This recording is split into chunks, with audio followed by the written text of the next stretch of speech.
And today we are living in a day where many women are disconnected from their children, and they don't have natural love and affection for their children.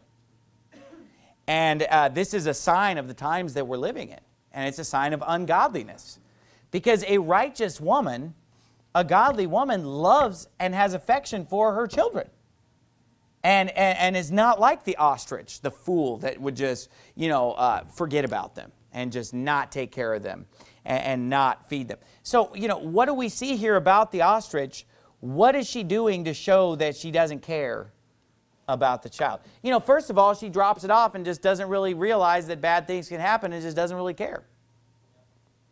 And you know what? That's what we see today. We see women that will just drop their kids off with whoever, drop them off at daycare, drop them off somewhere and just they don't care. I mean, literally, just to go out and sometimes just to go out and have fun.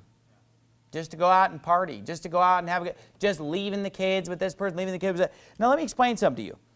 Today, we are living in perilous times.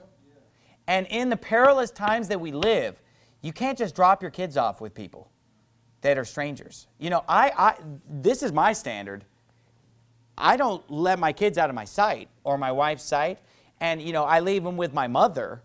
I know my mother. She raised me, and I know that she's legit. But let me tell you something. We don't just drop our kids off just with people because they're from church. Because let me tell you, there have been bad people that have crept into this church, and there will continue to be bad people that creep into this church. And you can't just trust people just because they're from church, let alone just trusting a daycare worker, let alone just trusting a nursery worker, let alone just trusting the school system, with your little child. Because honestly, there are so many pedophiles and weirdos out there and wicked reprobate people. And here's the dumbest thing ever. Oh, we did a background check. You know what that means? Nothing. Because a background check just shows you that they haven't been caught yet. So only the really skillful predators will be where you're dropping your kids off, the ones who don't get caught. Because let me tell you something, everybody has a clean record at some point. Charles Manson had a clean background check at one point. Jeffrey Dahmer had a clean background check at one point. Ted Bundy had a clean background check for a long time. You could be dropping your kids off with the worst people because most pedophiles and perverts don't get caught for decades. They don't get caught for decades because a lot of times they'll lie to the children that they victimize and intimidate them, saying, if you tell, you'll get in trouble. Your parents will be mad at you. You're going to get in trouble. And they lie and they deceive and they intimidate, or they threaten to hurt the child or to hurt other people if they tell. Other people will use drugs to put the child unconscious before it's violated, or other wicked means of perversion. And let me tell you something. It's everywhere. And I grew up in church, and I can tell you that many of the people in the church that I grew up in turned out to be weirdos, turned out to be perverts, turned out to be faggots. And let me tell you something. It's no different today. Even in the Bible days, he said, there will be false prophets among you. They will beguile unstable souls. There will be wicked, ungodly men who creep in unawares that will abuse and misuse the weak that they can get their hands on and seek whom they may devour. Look, you need to understand that in 2014 America, it's more dangerous than ever to drop your kids off or to leave your kids with whoever. And you think it's just not going to happen to you. But you know what? When you are dropping your kids off at Don't Care or at the public school system, you're taking a huge risk with all the different perverts that are, and they love to go to places like that where they have access to children. They also love to come into churches because most churches will give them access to children. And that's why our church never separates the family and never puts the children off in some room somewhere with some other stranger that you don't even know. That's why our church, we all meet together in one place. All the children are right here because we don't want to just open up the danger of some wicked person coming in and getting access to children. But a lot of churches aren't like that. A lot of churches, they'll sit there and you'll walk in and it'll be your very first time as a visitor. And they'll say, oh, we'll take your kids over here. No, you won't. Amen. I never will let them take my kids away because I don't know that teacher from Adam that's taking those kids off into that room.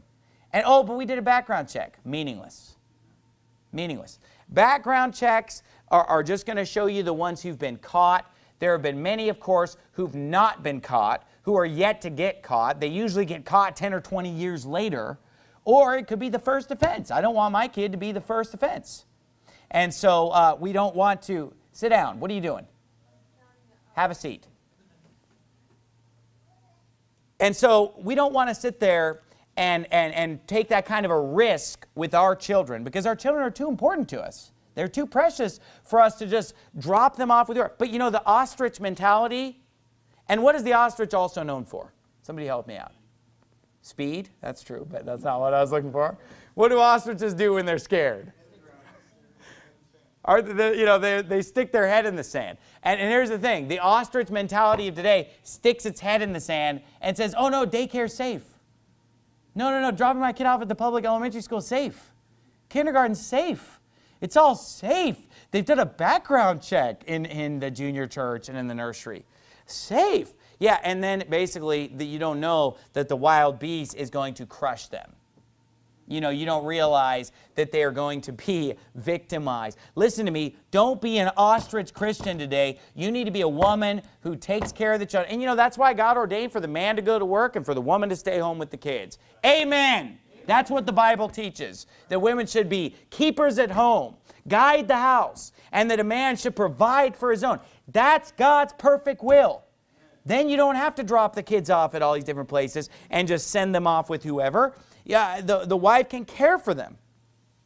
And the Bible talks about drawing out the breast, you know, breastfeeding the child. And that's going to also help build a bond between mother and child when there's that breastfeeding relationship there. And you know what that involves too? You got to be with the child to do that. That means you might not be able to go back to work 6 weeks after giving birth, or 2 weeks after giving birth, or you know, the ones who give birth on Friday and they're back at work on Monday. Now, here's the thing. I'm not attacking people who are in a situation where, you know, maybe they're in some situation where through no fault of their own. But honestly, you know what? Most women that are in that single mother position, you know, it's because they're fornicating. That's how they became a single mother. I mean, I don't think their husband all died while they were pregnant. There's just that many widows out there. You know, you have a lot of women going out and committing fornication and then getting in the position of becoming a single mother. You know what? That's a bad position to be in, because now you're going to have to drop your kids off. You know, now obviously there are situations where the husband's not providing and the husband's telling the wife, go to work. I would never blame the wife in that situation. It's not her fault. It's the man's fault for not stepping up to the plate and providing so that she can stay home and breastfeed the baby and take care of her young ones. So this isn't an anti-woman thing. You know, this is just a thing of God's plan versus the world's plan. God's plan is that the man goes to work and the woman stays home with the kids. That's a pro-woman thing. I mean, why would women not want to be paid for? I mean, what kind of a woman doesn't want to have somebody pay all the bills and she can stay home and care for her child? Well, if she doesn't want to care for her child, it makes you wonder, is she like an ostrich in the wilderness? Get this kid off my hands so I can go somewhere else for 8 hours a day to get away from the thing. But you know what? There are some women who just want to get away from their baby. Get me away from this baby. I'd rather sit at the desk all day. I'd rather put on the hairnet and the name tag than to deal with this baby. But you know what? That's without natural affection. Why are you so hardened against your young ones as though they were not yours? You know, the godly, righteous woman wants to be with her child. She wants to nurse that baby. She wants to take care of it. She doesn't want to just drop it off and so forth. But we are in a culture today that looks at children as a burden instead of a blessing, when the Bible says children are an heritage of the Lord and the fruit of the womb is His reward. Children are a blessing, and we should see them as a blessing. And you know what? If you're a wife who's a stay-at-home wife or a stay-at-home mother, that's a privilege. That's a great position to be in. That's a blessing today, to be able to stay home, and you ought to thank God every single day for your husband who works hard to make that possible.